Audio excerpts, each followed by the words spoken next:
Olá, meu irmão e minha irmã.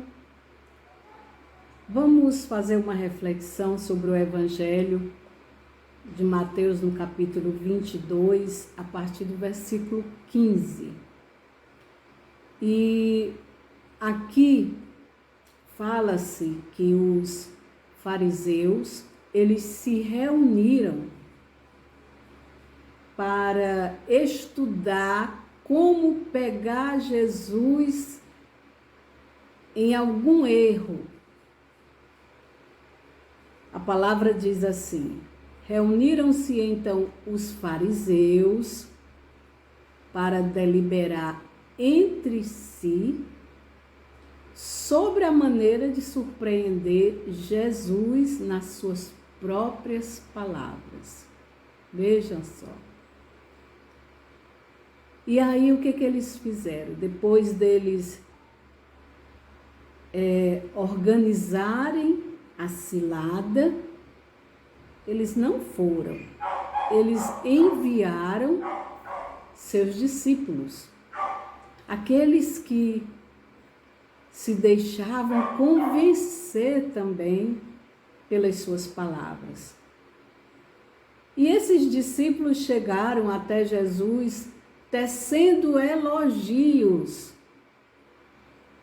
Eu vejo assim a inocência, porque Jesus sabe até o que nós pensamos antes de pensar, o que vamos falar antes de falar.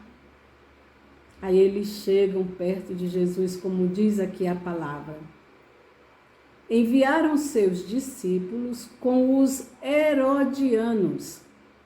Quem eram estes? Quer dizer, mais um grupo.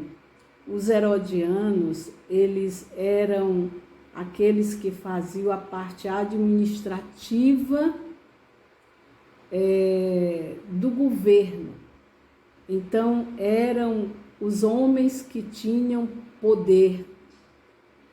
E eles chegaram até Jesus e disseram assim: Mestre, chamando Jesus de mestre, sabemos que és verdadeiro.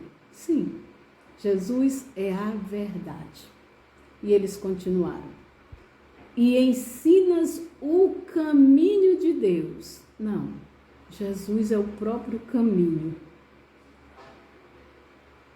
E que ensina esse caminho em toda a verdade, sem te preocupares com ninguém, porque não olhas para a aparência dos homens. Olha só.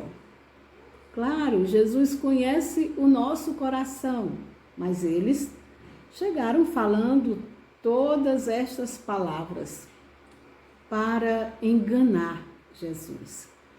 Eles disseram então: dize-nos, pois, o que te parece. É permitido ou não pagar o imposto a César? Pagar o imposto ao imperador. Este imposto, ele era cobrado de todos os judeus. Era o imposto mais odiado pelos judeus, porque eles tinham que pagar todos os anos um valor como imposto para César. E aí, por que seria uma cilada? Porque se Jesus dissesse que não se devia pagar aquele imposto, que era injusto, ele poderia ser condenado até a morte de cruz por esta palavra. Se ele dissesse sim, deve-se pagar, aquelas pessoas que o estavam seguindo, escutando, começando a caminhar com Jesus, iriam ficar confusas, iriam ficar decepcionadas. Mas veja o que Jesus diz para eles: por que me tentais, hipócritas? Depois ele falou: mostra-me a moeda com que se paga o imposto. E aí então eles mostraram uma moeda para Jesus. E nesta moeda havia a imagem do César,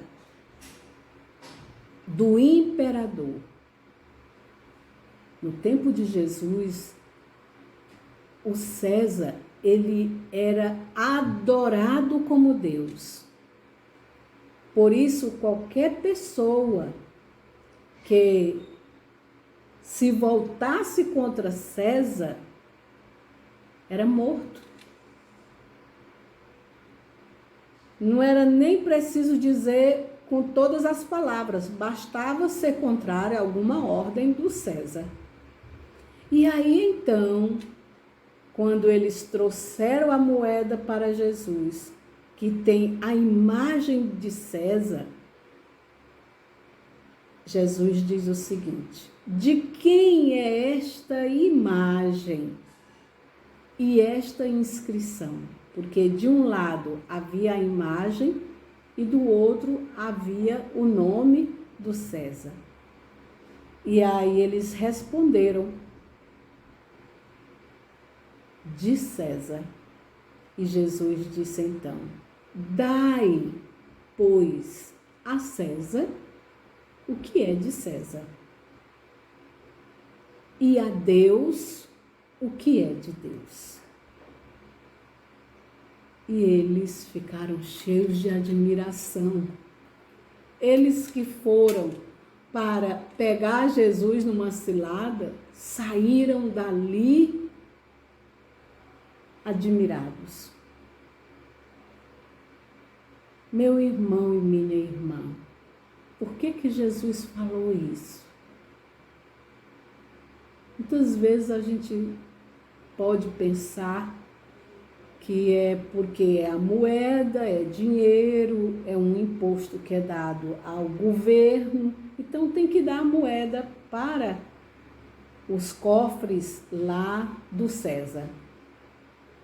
E a Deus devemos dar a nossa fé, a nossa adoração, mas olha só, é muito mais profundo. Eu disse anteriormente que o César, ele exigia adoração como Deus. Inclusive, muitos cristãos morreram porque existiam cerimônias em que se exigiam que o povo queimasse incenso e dissesse: César é o nosso Deus. E os cristãos não diziam e eram condenados à morte. Veja só, ele exigia ser tratado como Deus. Mas ele não era Deus. No entanto, ele tinha o poder público, o poder político do lado dele. A ponto de a moeda ter a sua imagem e a sua inscrição. E Jesus diz: aqui é a imagem de César, então dê a César o que é de César, dê o dinheiro a ele, que é dele, a moeda é dele, dê para ele. Mas a Deus deve se dar o que é de Deus. E aí eu convido você a vermos em Gênesis, no capítulo 1, no versículo 26. O que diz Deus? Então Deus disse: façamos o homem à nossa imagem e semelhança. Eu, você, somos feitos à imagem e semelhança de Deus. Compreendeu o que Jesus falou? Essa moeda, esse dinheiro é de César? Então dê para ele. Mas a Deus, o que deve ser dado? A nossa vida. Porque nós fomos feitos à imagem de Deus. O que há em mim e em você é a imagem de Deus. Na moeda de César havia a imagem de César. Mas em mim e em você tem a imagem de Deus. Daí você também e eu aprendemos e podemos entender mais ainda a verdade que nós não pertencemos a este mundo. Nós não pertencemos a nenhuma outra coisa. Nós somos de Deus. Nós pertencemos a Deus. De Deus a gente veio e um dia a gente vai voltar. O que tem escrito em mim é o nome de Deus. Eu fui batizada em nome de Deus. Eu fui criada à imagem de Deus. Por isso é que também quando nós olhamos uns para os outros, nós precisamos enxergar a imagem de Deus no nosso irmão. Eu e você temos a imagem de Deus em nós. Nós temos o carimbo de Deus. Você pode até depois pegar uma nota do dinheiro atual ou uma moeda atual. Ali há o carimbo do homem, mas em mim e em você há o carimbo de Deus. Veja como nós somos preciosos. Veja que também Deus, Ele tem ciúme daquilo que lhe pertence. Ele não nos cede a ninguém, a nada. Por isso que nós devemos buscar o nosso Deus, por isso que nós devemos escancarar as portas da nossa vida para aquele que é dono da nossa vida. Nós não somos do mal. Nós não somos das situações em que aparecem. Nós não nascemos para fracassar, para ser destruído. Nós não nascemos para a tristeza. Nós não nascemos para a infelicidade. Nada disso, porque nós somos de Deus. Porque em nós há a imagem de Deus.